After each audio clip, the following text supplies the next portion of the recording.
right, so this is a quick tutorial on how to use Google Classroom as a student and a couple places you can go on the iPad to make things a little bit easier.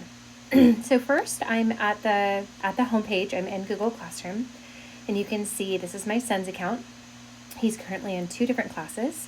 So we're going to pop into his main class, which is the Mrs. Pearson Superstars. So right away you can see he's got a couple things here. These are work that's been assigned and has due dates for him. So we can hop into here and we can see, stream, classwork, and people. We're going to let this load.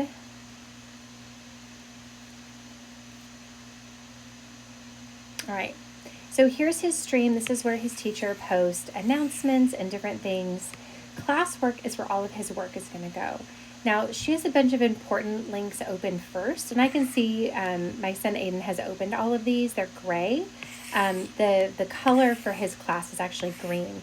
So you can see as I scroll down, things that haven't been opened or haven't been turned in, those are going to show up green, and then the ones that he has turned in are going to show up as gray.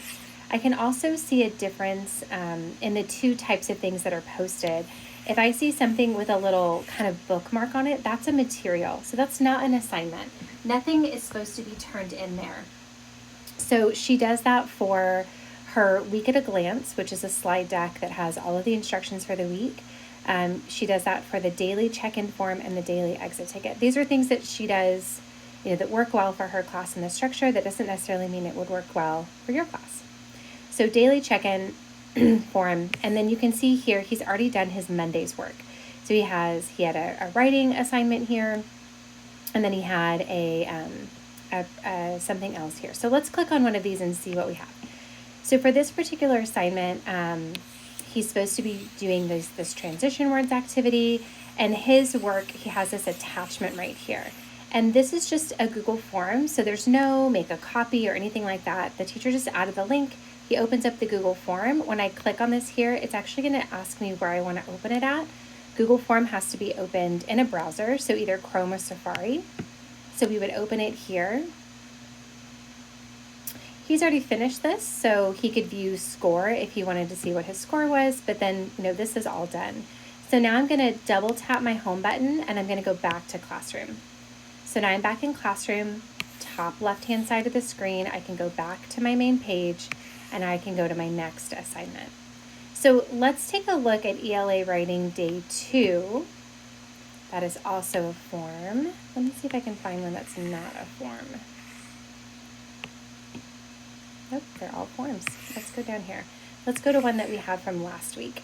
So this one I know is a slideshow.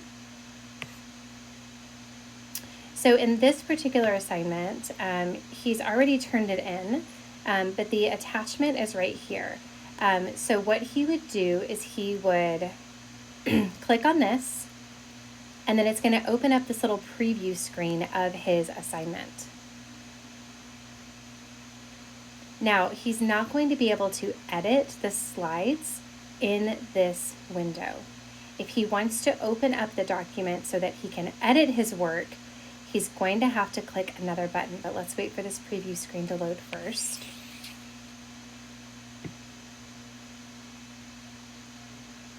There we go. So here was his assignment. I can kind of scroll through and I can see, the different things that he was supposed to do on this slideshow. But I actually want him to open this up in slides. So he's got 3 choices, and if you look up here in the top right-hand corner, you can see he has a preview, he has an edit, and he has the open in. This pencil, what that will do, the center option, that'll actually turn this slideshow into a PDF that can be annotated on. That is not what we want him to do here. For this particular assignment, we want him editing his work in slides. So he actually is going to click the button all the way to the right-hand side. That's the arrow in the box. So when he clicks on this, it's going to open up his assignment in slides. He could do this in the Slides app as well, but this is just a faster way to get there. And now here it is. So all of his work is here. And then he's going to be able to come in here, and wherever he has a box, he'll be able to click on this and type. And so we can, let's see if I want to type in here.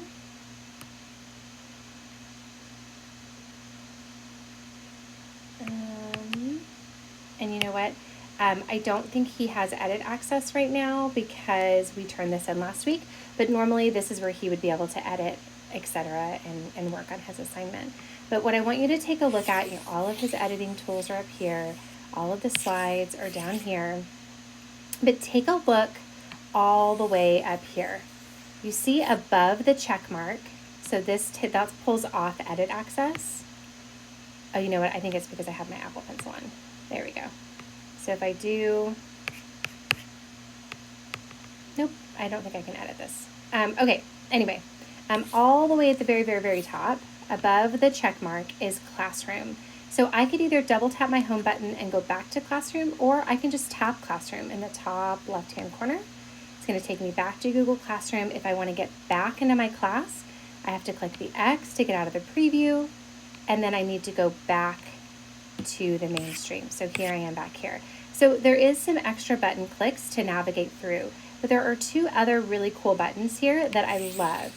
So up here in the top right hand corner, as long as I'm on classwork, I can see a filter option and I can see a student work option.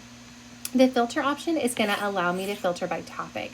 The way that my son's class is, everything is filtered. Every topic is the week.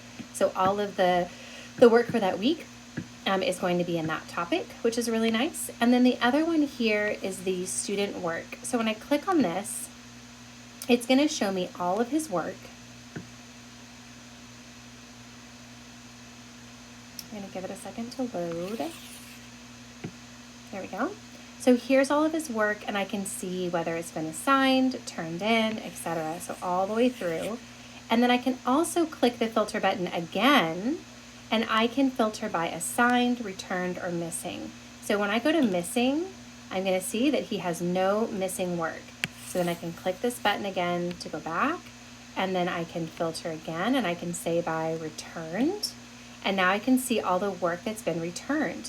Another cool thing about the returned work is I can see that there's a grade. So for example, on this assignment last week, he already has a grade, but there's also a teacher comment. So we can tap on this, tap on the private comment at the bottom, and then we can see that he had a nice little comment from his teacher. That's actually how we go in and review his work instead of having to go in, because not everything gets an actual letter grade. We can go through, and so here's another one with a comment. So again, we can click on this. We can click on that comment. So this one was really great, but he needed to pay closer attention to one of his activities. So again, click the down arrow, and then I can click the X to go back, and I can keep on going. So this is all of his returned work. If you're not returning work to students in Google Classroom, you need to start doing that, because this is what allows them to filter by what's done and what's not done. At the end of each week, my son should be able to click on this filter, go to assigned, and the only thing that he should see there is the work that's due for this week. So this is everything that's due between now and Friday. His teacher only does assignments 5 days out. So everything that's assigned, by Monday is due on Friday, and that's just how their class works.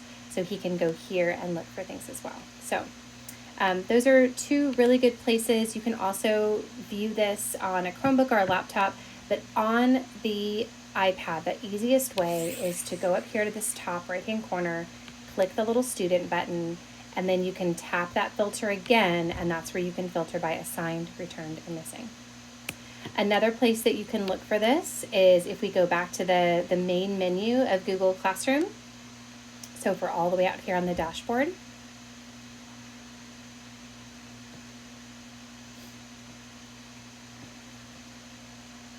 I can also see, if I click the little hamburger menu in the top corner, I have a to-do button here. So when I click to-do, it's going to show me everything that's due this week, next week, and later. So if they do have multiple things, or if they've got multiple classes, this is another way that you can look for stuff. You can look for missing, and you can also look for done. So another place, if you're wanting to look at multiple classes, if your kids have multiple Google Classrooms, that's another way to do it. So hopefully that helps organize and look through the Google Classroom stuff a little bit more. Let me know if you have any questions.